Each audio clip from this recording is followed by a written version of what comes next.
Sad man akong taga Rinconada, namimiss ko nang magsarita sa Rinconada. Sa diiriga, matitistingan ko kung tattao pa ng gana ko. Kaya kung gusto pa nindo na makanood ni pag Rinconada, pagsarita sa Rinconada, sa pag-uugaling Rinconada, sa mga good vibes tungkol sa Rinconada, i-follow po nindo ang vlog ni Mayor Madel. At ang vlog ni Jonathan Maestrado. Graduate to card. Bagang oran. Mahal na. This is our city. I was born here. I grew up here. Only up here.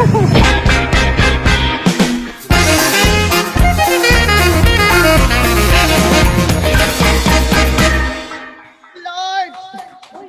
Malig pala.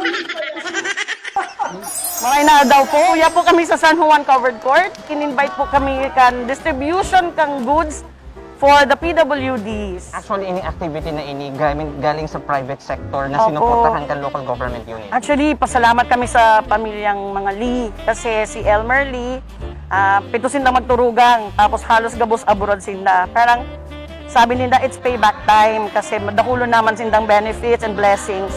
So every December, ang panata ninda sa PWD talaga sinda matao. So they've been doing this for how many years now, and next year mas save the asa for a bigger crowd. Wow! Yan, sabi niya yan.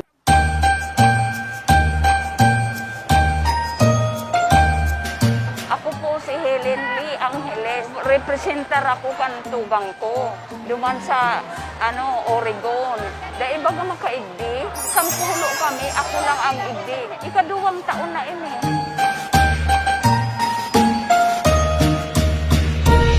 Nasa 100 po na person with disabilities, iba-iba po yung disability. At yung 36 na barangay po kasama po. Sila po din yung mga naapektuhan ng bagyo.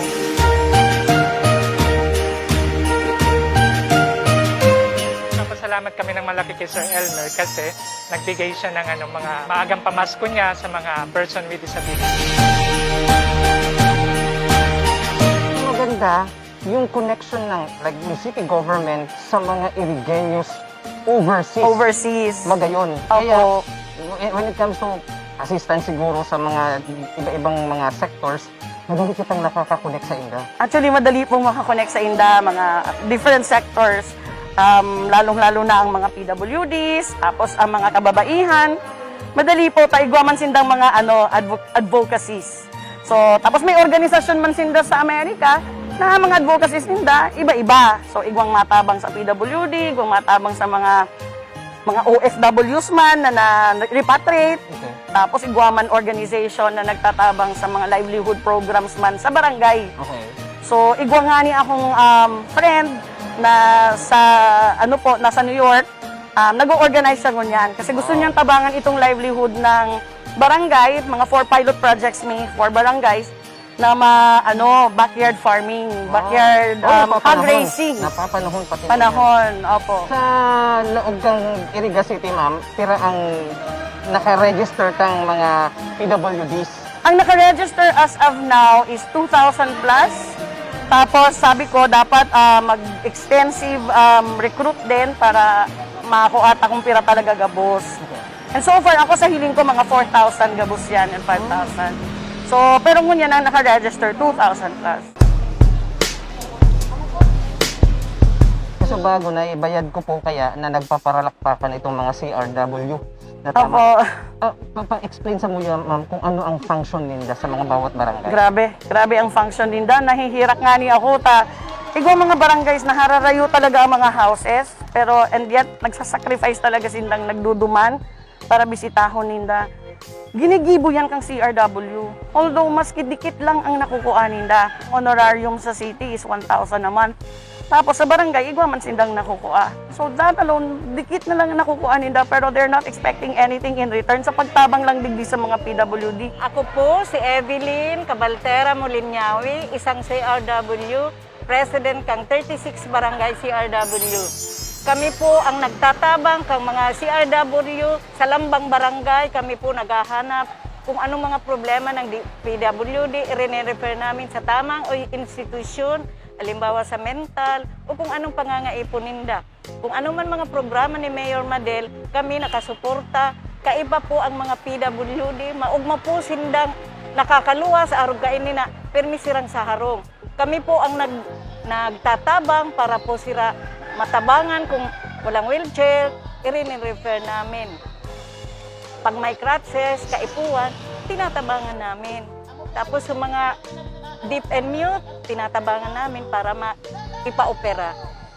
Tapos kami po ang Lambang Barangay, nagmi-meeting man kami every month para kung anong mga pangangaipo, anong mga problema, rini-reservaran kang samuyang mga staff sa PIDAW. Ang mga cases na PWD, pababa na ang namumonitor mi dahil lalong-lalo na itong mga cerebral palsy sa cases mi nga ni sa Barangay San Agustin, igwan na lang saro. Lalong-lalo na sa mga nangangaipo sa wheelchair, halos gabos na natawan, tsaka sa mga itong crutches, gabos na natawan mi. Kaiba po ang member ko. Kami po nagpapasalamat lalong-lalo na kay Mayor Madel na very supportive po kanamo kung ano man ahagadon mi. Nandyan po siya, nakikisumaro, nagsusuporta. Asin kami po di pinababayaan. Lalong-lalo na, arog kaini, Christmas, tinawan sa advance regalo ang mga PWD. Kami po maugma, lalong-lalo na unexpected, tinawan kaming 1,000. Very happy kami. May Christmas. Ito.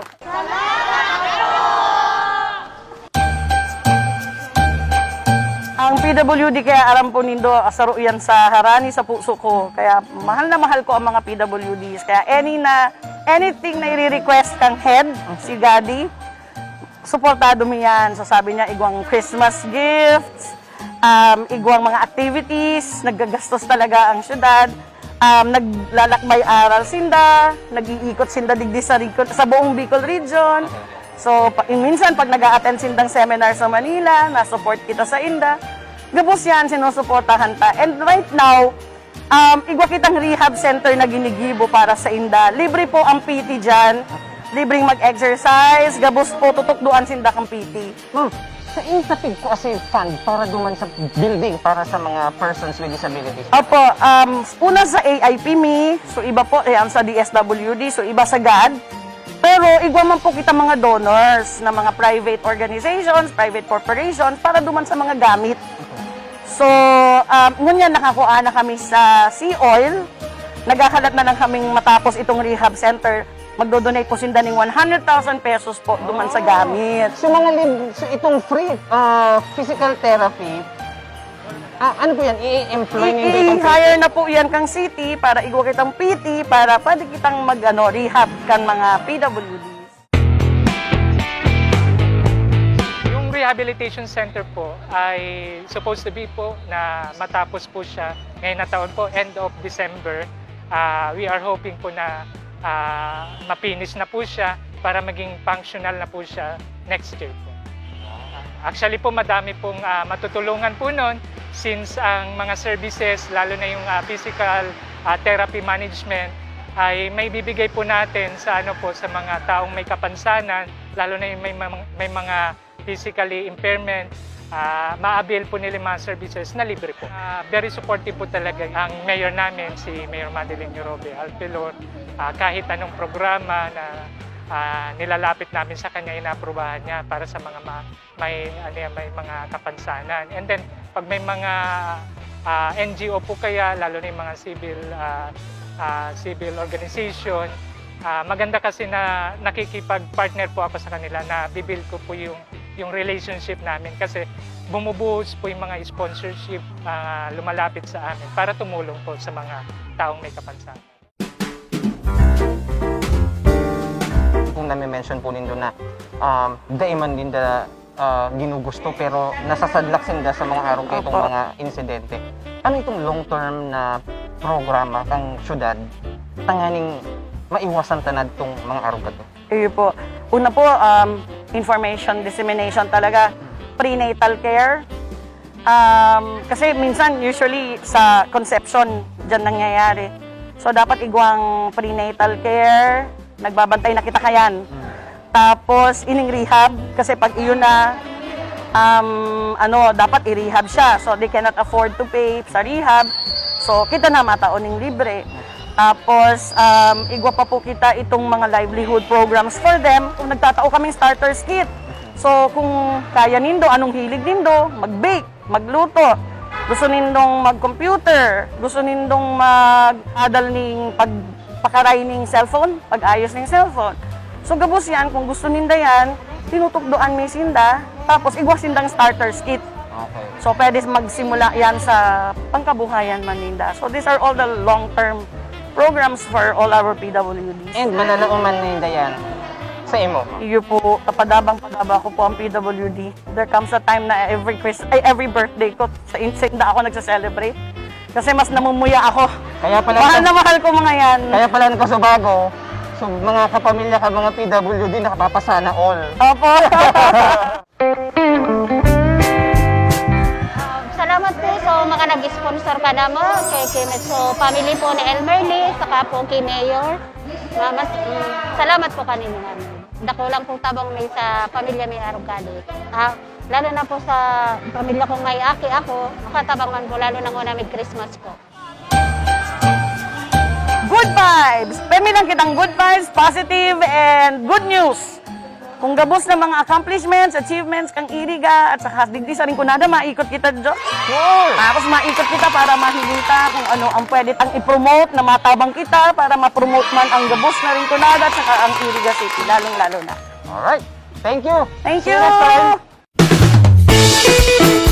Graduate to card. Bagang oran. Mahal na. This is our city. I was born here. I grew up here.